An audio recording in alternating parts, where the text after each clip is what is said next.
radio-imo.fr. Vivez en direct le Salon de l'Immobilier de Toulouse au Parc des Expositions du 9 au 11 mars 2018 en partenariat avec bienici.com et CAFPI. Le Salon de l'Immobilier de Toulouse, on y est depuis ce matin, ça se passe bien, ça se remplit, l'ambiance est bonne. Et on est là bien sûr sur le plateau de Radio Imo en direct avec un nouvel invité. Il s'agit de William Coignard, président fondateur du Midi-Stop. Bonjour. Bonjour. Alors William, un logement sur deux en France est touché par l'humidité selon l'INSEE. Mais c'est un constat assez incroyable. Exactement. Un logement sur deux, ce qui représente énormément d'appartements et de maisons. Et malheureusement, le constat est un peu négatif sur le sujet. Oui. Alors qu'est-ce qui explique ce problème en fait d'humidité qui est relativement présent chez les Français? Alors l'humidité, il y a plusieurs causes. Je vais rentrer dans le détail dans quelques minutes, mais déjà il faut comprendre qu'on a un peu une politique qui marche un petit peu à l'envers. Je ne parle pas de ce gouvernement, mais je parle des politiques successives des différents gouvernements où aujourd'hui vous avez des crédits d'impôt pour isoler votre logement. Et la problématique aujourd'hui, c'est que plus on va isoler un logement, plus on va développer des phénomènes d'humidité dans l'habitation.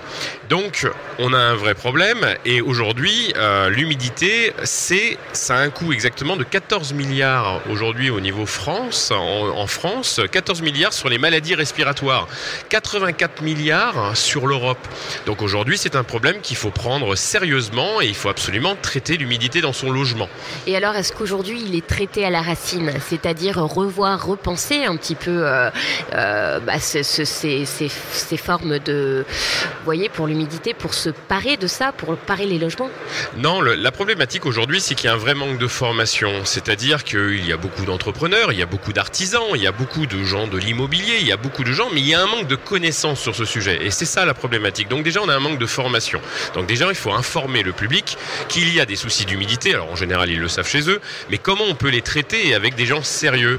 Et ce qu'il faut faire, c'est informer le grand public qu'il y a des solutions aujourd'hui pour traiter ces problèmes d'humidité ou sinon, quand on rénove une maison ou qu'on construit une maison, il y a quand même des règles de base. Et alors, quelles sont-elles ces règles de base? Est-ce qu'on peut faire un petit point pour alerter et puis pour rassurer aussi les Français? Bien sûr. Déjà, la première chose, c'est quand on met des fenêtres chez soi, on change ses fenêtres. C'est pas très compliqué. On met des aérateurs en haut des fenêtres, des petites grilles.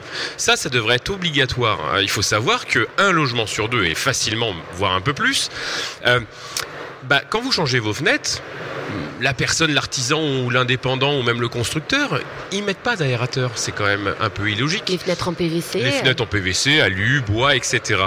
L'autre point aussi, c'est que quand vous mettez des portes chez vous, il y a des normes. Quand vous avez une porte, il faut savoir que entre le bas de la porte et le sol, il faut par exemple 1,5 cm d'ouverture dans les pièces sèches et 2 cm sur les pièces humides. Je vous défie de visiter n'importe quelle maison en France, de trouver les portes aux normes.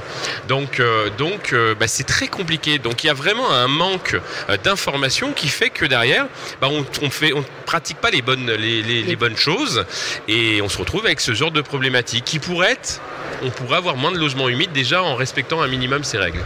Alors du coup, qu'est-ce qui peut expliquer ça? Puisque on a un constat quand même qui est assez alarmant. On a des techniques d'isolation qui ne sont pas conformes. Comment faire pour justement conscientiser la profession et repenser un petit peu les isolations des nouveaux logements de demain?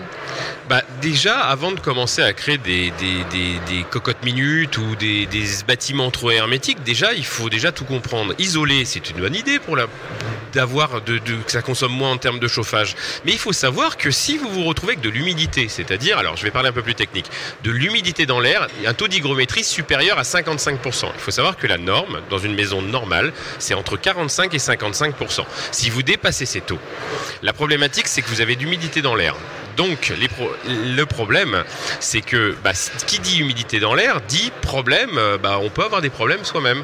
Donc, c'est-à-dire, déjà, on va développer des moisissures, on va développer différentes pathologies, de la condensation, mais aussi, on va surtout, la problématique, c'est que vous pouvez avoir des problèmes respiratoires. Donc en général, on développe des asthmes, on développe de tout, de peau, d'allergies, des rhumes réguliers, etc. Alors les personnes fragiles, c'est dangereux, les jeunes enfants, c'est dangereux. Et alors ce qui est incroyable, c'est qu'on va pas faire le lien forcément avec l'humidité. On va peut-être s'imaginer toutes sortes de choses, on va regarder un petit peu de soi-même, de ses parents, on va se dire que c'est un terrain qu'on a eu au niveau de son organisme, alors que pas du tout. Ça peut être un cas, mais ça peut être aussi lié fortement à l'humidité et on ne le sait pas. Et on ne le sait pas, alors c'est quand même, il faut savoir que le gouvernement le sait, parce que 14 milliards de dépenses dues aux problèmes respiratoires à cause des logements humides, on le sait. La seule différence, c'est qu'il faut faire bouger les choses. Donc vous lancez un appel moi je fais ça tout le temps. Donc je lance des appels régulièrement en expliquant qu'il faut absolument que quand on rénove ou quand on fait des crédits d'impôt sur l'isolation ou sur les fenêtres,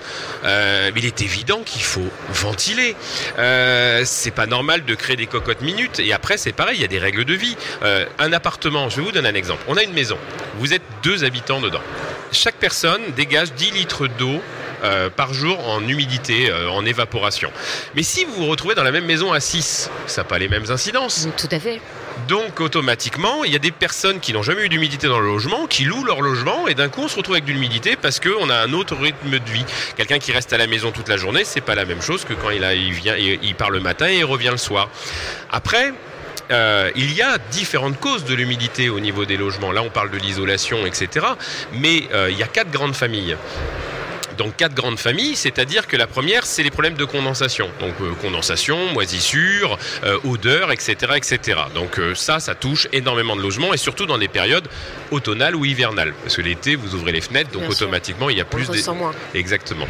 La deuxième, c'est la remontée capillaire. Alors je traduis, c'est pas mes cheveux, hein, mais c'est l'humidité dans les murs. Tous les bâtiments avant 1960 sont posés à même le sol. Il n'y a pas de vide sanitaire ni de hérisson. Il n'y a pas de coupure. Et donc, automatiquement, tous ces vieux bâtiments, donc tous les centres-villes, centres-villages, etc., il y a l'humidité qui va remonter. Et cette humidité, il faut savoir que 50% du parc aujourd'hui national, c'est des bâtiments qui sont avant 1960. Donc, la remontée capillaire est très présente. La troisième, et on en parle souvent dans les médias, alors on en a beaucoup parlé il y a quelques semaines, etc., les inondations, les dégâts des eaux, etc. Les crues. Les crues, etc. Aujourd'hui, on construit un peu n'importe comment. C'est-à-dire, on va construire sur des terrains où vous n'auriez jamais construit il y a 15 ans ou 20 ans. Aujourd'hui, parce que y a des terrains, donc on va se mettre à côté des fleuves, on va à côté des petites rivières, etc. Et on se retrouve avec ce genre d'éléments. Donc là, il va falloir quand même réfléchir un peu plus pour construire pas n'importe où et surtout l'étudier. Et la quatrième, c'est les infiltrations. Les infiltrations latérales. Alors vous allez me dire, les infiltrations, aujourd'hui... Des dégâts des eaux aussi. On va parler qu'infiltration parce que c'est un gros sujet. Non, mais l'infiltration, vous allez voir, c'est tout bête. On va prendre Paris. Bon, là, on est à Toulouse, mais on va prendre Paris pour être très national. Paris, aujourd'hui, les gens, qu'est-ce qu'ils font? On n'a plus les moyens d'acheter une maison, un appartement, plutôt un appartement au niveau de Paris. Qu'est-ce qu'on fait? On va acheter des souplex.